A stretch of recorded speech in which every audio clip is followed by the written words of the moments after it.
Meus irmãos, boa noite, a paz do Senhor. Venho pedir desculpa para os irmãos, primeiramente.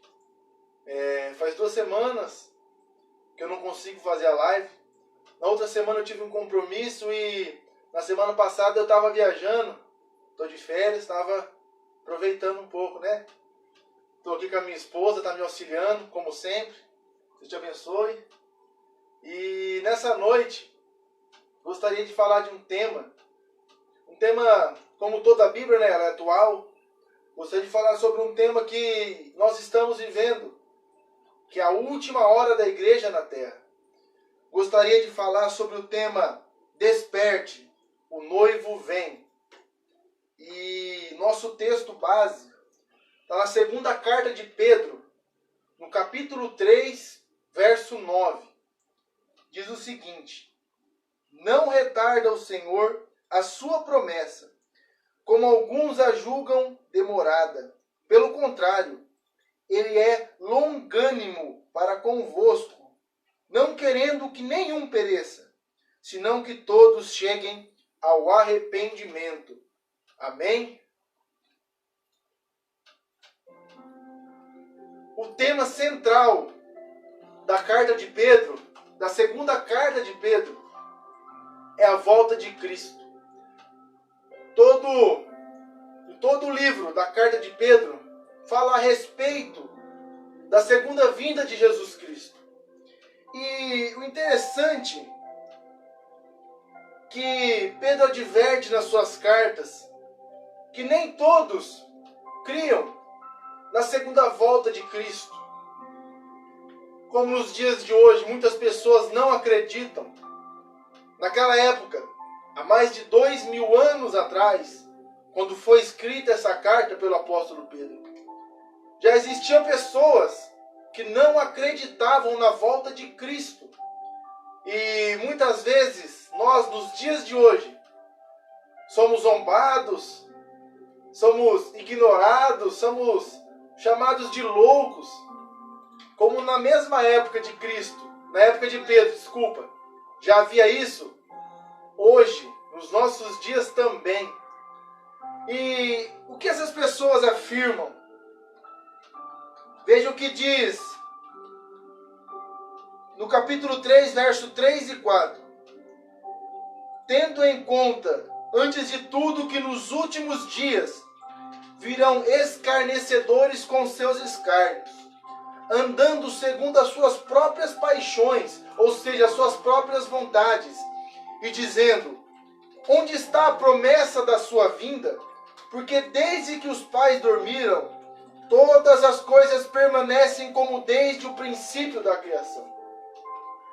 Aqui o que eles falavam? Eles falavam assim que o mundo continuava da mesma maneira, que o mundo não estava mudado, que não havia nenhum sinal da volta de Cristo. A Bíblia fala aqui também, viviam segundo as suas próprias vontades. Ou seja, faziam o que queriam. Não ligavam para a lei santa de Deus. Não ligavam para a vontade de Deus. Eles andavam segundo a sua própria vontade. E se nós não estamos na vontade de Deus, infelizmente nós estamos na contramão. Porque a Bíblia fala que aquele que não é amigo do mundo é inimigo de Deus. Então eles não praticavam a palavra de Deus. Não viviam a vontade de Deus.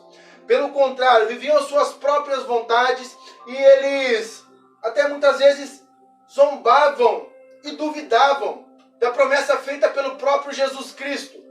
Jesus disse lá em João 14, no verso 1, que ele voltaria. Jesus disse lá no capítulo 24 e 25 de Mateus, a respeito da sua volta. E a Bíblia fala que Jesus, ele é a verdade.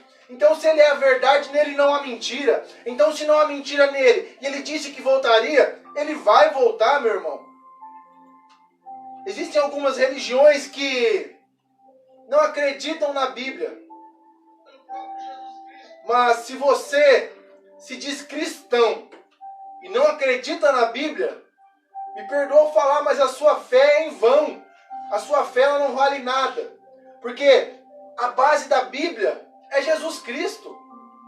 A Bíblia foi inspirada pelo Espírito Santo. É óbvio que foram homens que escreveram. É óbvio isso. Só que a inspiração é do Espírito Santo. E o tema central da Bíblia, desde o seu começo até o seu fim, é Jesus Cristo. Então a nossa fé tem que estar baseada em Jesus Cristo. Então se Jesus disse que vai voltar, meu irmão, Ele vai voltar para buscar a sua igreja. E nessa época, como nos dias de hoje, eles já duvidavam da volta de Cristo, dizendo que a promessa estava demorando, Jesus não ia voltar coisa nenhuma, porque nada acontecia. Assim é nos dias de hoje. O motivo da descrença deles era que o tempo estava passando e Jesus ainda não havia voltado. Mas olha que interessante o que fala no verso 8 do capítulo 3. Há todavia uma coisa, amados, que não deveis esquecer, que para o Senhor um dia é como 1000 anos, e 1000 anos como um dia. Aquelas pessoas tinham aquela promessa de Cristo da sua volta, como tardia, como que Jesus estava demorando para voltar.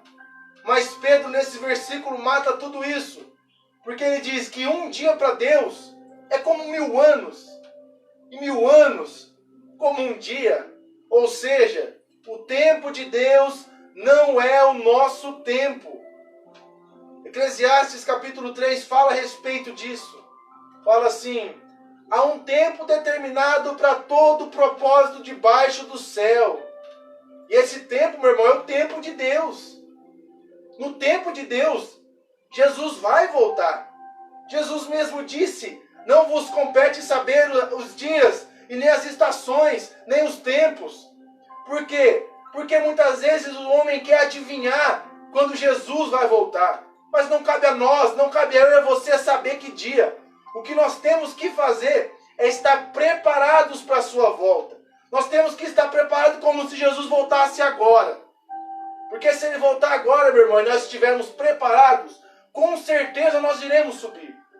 Mas se Ele não voltar agora, nós temos que continuar vivendo uma vida de santidade, vivendo uma vida reta diante de Deus.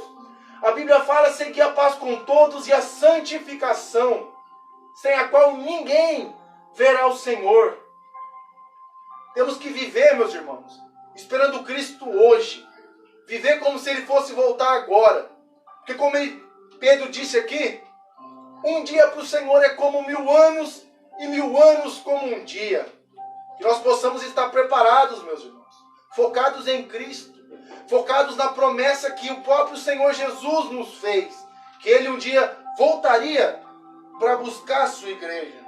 E o interessante é que Pedro aqui, ele cita que, como foi nos dias de Noé, assim também era o homem nessa época. Pedro cita Noé, Pedro cita o dilúvio. Jesus também citou o dilúvio.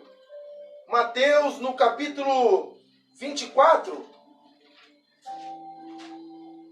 Mateus, capítulo 24.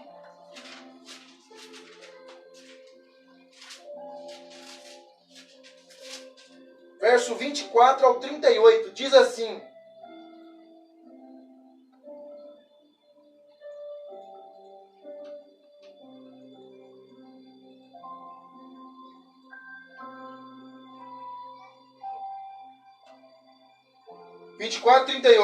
porquanto assim como nos dias anteriores ao dilúvio, comiam e bebiam, casavam-se e davam-se em casamento, até o dia em que Noé entrou na arca, e não perceberam, senão quando veio o dilúvio e levou a todos.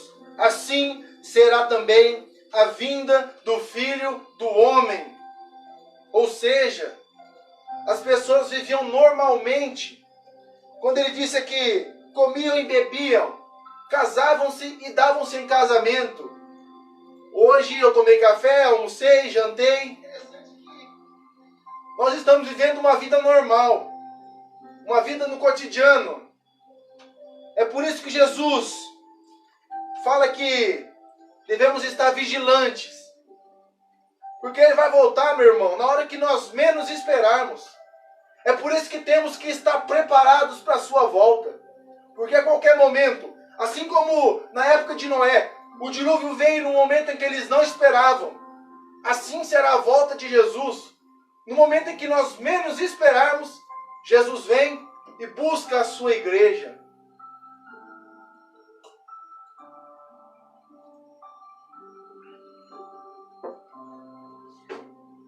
No verso 9, Pedro fala assim: embora alguns tenham por tardia a volta de Cristo. Eu já ouvi muitas vezes pessoas dizendo: eu estou na igreja faz tempo, eu ouço que Jesus vai voltar há muito, muito tempo. Meu irmão, veja o que está escrito na Bíblia. Não retarda o Senhor a sua promessa, como alguns a julgam demorada. Pelo contrário, Ele é longânimo para convosco, não querendo que nenhum pereça, senão que todos cheguem ao arrependimento.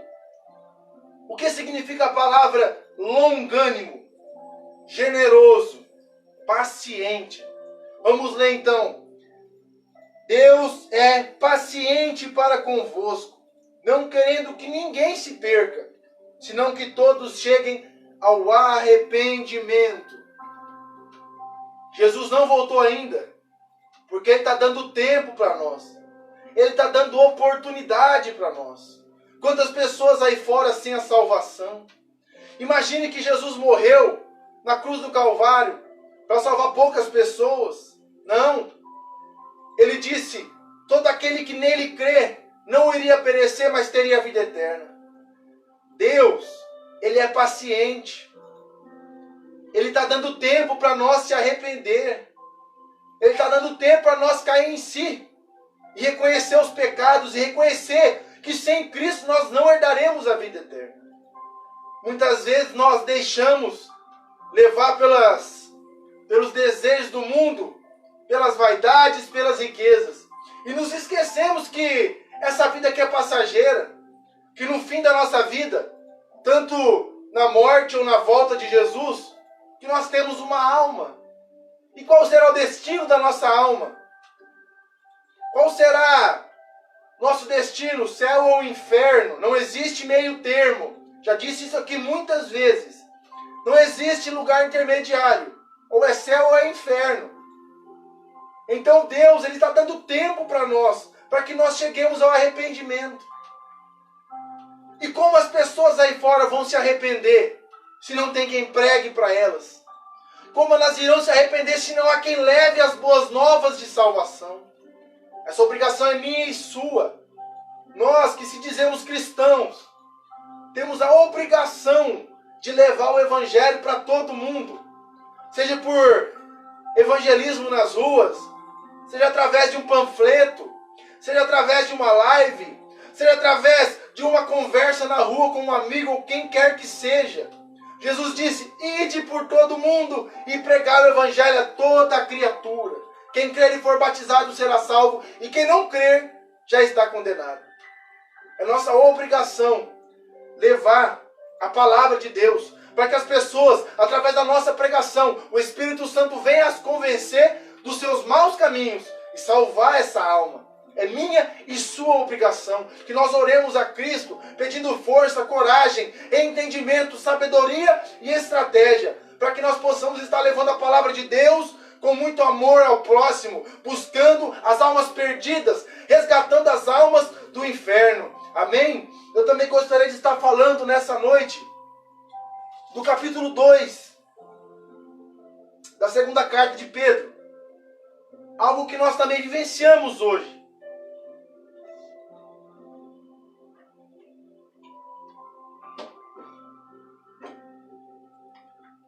Os falsos profetas e as heresias. O que é uma heresia? É distorcer a palavra de Deus. É tirar da Bíblia o que ela não quer dizer. É extrair de um versículo isolado uma verdade. Aqui fala, capítulo 2, do mesmo livro que nós estamos estudando, capítulo 2 da segunda carta de Pedro diz: assim como no meio do povo surgiram falsos profetas, assim também haverá entre vós falsos mestres, os quais introduzirão dissimuladamente heresias destruidoras, até o ponto de renegarem o soberano Senhor que os resgatou, trazendo sobre si mesmo repentina destruição. Verso 2: e muitos seguirão as suas práticas libertinas, e por causa deles será infamado o caminho da verdade. Também movidos por avareza, farão comércio de vós, com palavras fictícias. Para eles o juízo lavrado a longo tempo não tarda, e sua destruição não dorme. No tempo de Pedro já havia também os falsos profetas, como há nos nossos dias hoje. Quantas pessoas pregam a prosperidade, quantas pessoas distorcem o evangelho, falando que se você aceitar Cristo, seus problemas acabam, falando que se você aceitar Cristo, você será próspero, sua vida será um mar de rosas. Isso não é evangelho. O evangelho é salvação. Jesus disse: buscai primeiro o reino de Deus e a sua justiça, e as demais coisas vos serão acrescentadas. Não é as demais coisas depois o reino. É o contrário. Hoje é pregado uma falsa prosperidade. Um evangelho onde tudo é fácil. Um evangelho onde a porta estreita não é mais estreita, é larga. Onde qualquer um entra. Meus irmãos, a porta ainda é estreita. O evangelho ainda é vida eterna. O evangelho ainda é salvação. O evangelho ainda é resgate das mãos do inimigo. Porque todos nós estávamos condenados. Se Cristo não morresse por nós, nós por nós mesmos não conseguiríamos ser salvos. É por isso que Cristo veio. Jesus não morreu para nos dar carro novo, casa nova, vida próspera, saúde, felicidade. Sim, Deus dá isso, mas em primeiro lugar busque o reino de Deus. Hoje muitas pessoas vão na igreja atrás de uma cura, atrás de uma porta de emprego aberta. Não é isso. Evangelho verdadeiro não é isso. Cristo não morreu por causa de prosperidade. Pelo contrário. Jesus disse para um certo jovem rico uma vez, ele chegou para Jesus e disse: bom mestre, que farei para herdar a vida eterna? Jesus disse para ele assim: por que me chama bom? Só um é bom, somente Deus. Ali Jesus estava dizendo para ele: só Deus é perfeito, homem é pecador. Ele disse para Jesus: que farei para herdar a vida eterna? Então, Jesus disse para ele: ouviste os mandamentos? Não matarás, não furtarás, não dirás falso testemunho, amarás o teu Deus sobre todas as coisas. Ele disse: desde a minha juventude tenho guardado os mandamentos. Aí Jesus disse para ele, como Jesus conhecia o coração dele, Jesus disse para ele: então só te falta uma coisa. Vai, vende tudo que tem e dá aos pobres. O que aconteceu? Como ele era um jovem rico e avarento, virou as costas e foi embora.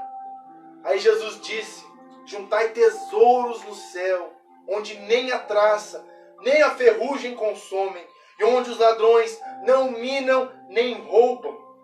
Nosso tesouro tem que estar no céu. Que adianta, meu irmão, você ter uma vida próspera aqui na terra, e no fim você perder a sua salvação? O que é 70 anos de uma vida comparado a uma eternidade no inferno? Coloquemos a nossa mão na consciência e pensemos nisso nessa noite. O que estamos fazendo na nossa vida? Estamos pensando somente nesse mundo? Estamos acumulando riqueza somente nesse mundo? Ou estamos preparando a nossa vida para a eternidade, juntando tesouros no céu? E o interessante é que essas falsas mensagens de prosperidade, essas heresias, têm arrastado milhares de pessoas. Pedro disse aqui, e muitos seguirão as suas práticas libertinas. O que é uma prática libertina? Uma prática sem ordem, sem regras. Você vive como quer o evangelho, meu irmão. Você vem do jeito que você está, isso pode. Mas você não pode ficar como você está. Você não vem para a igreja atrás de prosperidade. Existem pessoas que vêm para o evangelho, mas não se convertem de verdade. Existem pessoas que vêm para o evangelho e não mudam de vida. Isso não é evangelho, isso não é salvação. Evangelho é abandonar os seus pecados, é se arrepender e viver uma nova vida em Cristo. Ser uma nova criatura em Cristo. Isso é evangelho de verdade. Evangelho de verdade não é viver como nós queremos, mas é viver a vontade de Deus. Ele diz aqui também, movidos por avareza, farão comércio de vós. Quantas igrejas hoje, meu irmão, só pensam no dízimo, só pensam na oferta, vendem votos mentirosos. Já vi gente até vender chave para morar no céu. Isso não existe, irmão. Isso é antibíblico. Não caia nessas mentiras. São heresias. Esses são falsos profetas que querem usar o evangelho para ganhar dinheiro nas custas das pessoas. Mas como Deus ele é justo, veja o que diz aqui. Trazendo sobre si mesmo repentina destruição. Ai daquele, meu irmão, que fazer desviar uma só pessoa do evangelho por causa de mentira, por causa de mau testemunho, por causa de heresia. Veja o que diz aqui também. Farão comércio de vós. Hoje, membro não é mais membro. Membro é dinheiro. Pastor não é mais pastor. Não estou generalizando. Pastor não é mais pastor. Pastor agora é empresário. Quantas igrejas, meu irmão, preocupadas somente com o dízimo. O amor ao próximo não existe. Caridade não existe. Não existe mais nada. Glória a Deus por isso que ainda existem igrejas verdadeiras. Existem pessoas que levam o evangelho a sério. Pessoas que realmente são salvas e convertidas e que levam a vida reta diante de Deus. Mas existem muitos, irmãos, que são falsos. Paulo uma vez disse assim: se vier um anjo do céu ou qualquer um e pregar um outro evangelho, a qual eu tenho vos pregado, seja maldito. Irmão, qualquer um que pregar para você distorcendo a palavra de Deus, distorcendo a verdade, ignora. Paulo disse: tudo retende o bem. Vamos absorver o que é bom para nós. Vamos absorver a palavra de Deus. Ela sim é verdadeira. Ela sim é poderosa. Ela sim é uma doutrina de vida. Ela sim é uma regra de vida para nós.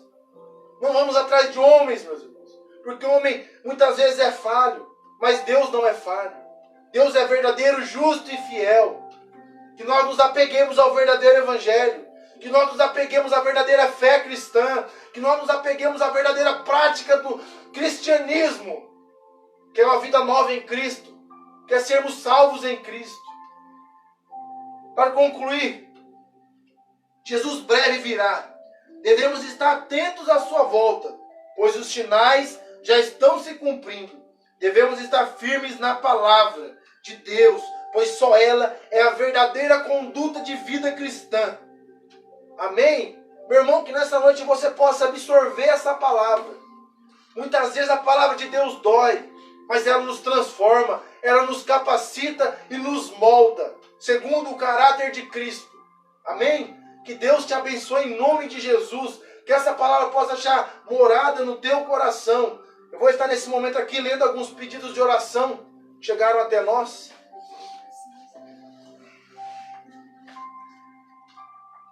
Irmã Simone Miranda, paz do Senhor, Deus te abençoe.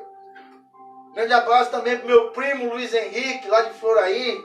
Um abraço, meu primo. Logo eu vou te ver, se Deus quiser. Meu primo pede oração pela sua família, irmão Luiz. Vamos estar orando nesse momento. Eu creio que Deus vai fazer a obra na sua vida. Amém? Que essa palavra, meu irmão, possa germinar no teu coração essa semente do Evangelho. Que nós possamos viver a vida reta diante de Deus. Amém? Vamos estar orando nesse momento. Papai querido, no nome de Jesus, graças te dou, Pai, por essa maravilhosa oportunidade, Pai, de estar levando a tua santa e poderosa palavra. Papai, nesse momento eu venho te agradecer, Papai, por todo aquele que assistiu. Papai, que essa palavra possa fazer morada no coração, ó Deus. Que a semente, Senhor, da palavra venha germinar no seu coração, ó Pai. Que venha achar terreno fértil, ó Deus. Que o Espírito Santo venha regar, ó Pai, essa palavra para que ela venha crescer, ó Pai, e dar muitos frutos. Papai querido, no nome de Jesus, eu te peço pela vida do meu primo, Deus. Alcança ele agora, ó Pai. Faz a obra na vida dele, Pai. Salva ele e sua família, Pai. Guarda ele e a sua casa, Pai. A tua palavra diz, crê no Senhor Jesus e será salvo tu e a tua casa. Guarda eles, Pai. Guarda todo aquele também que está assistindo a esse vídeo. Trabalha nos nossos corações, ó Deus. Continua nos abençoando e nos guardando. E que nós possamos estar preparados, Senhor, vigilantes e prontos para a tua grande e gloriosa vinda, ó Pai. Eu te peço e te agradeço no nome de Jesus. Amém. A paz do Senhor, meu irmão, meus irmãos. Um grande abraço, uma boa noite. Fiquem com Deus. Que Deus te abençoe em nome de Jesus.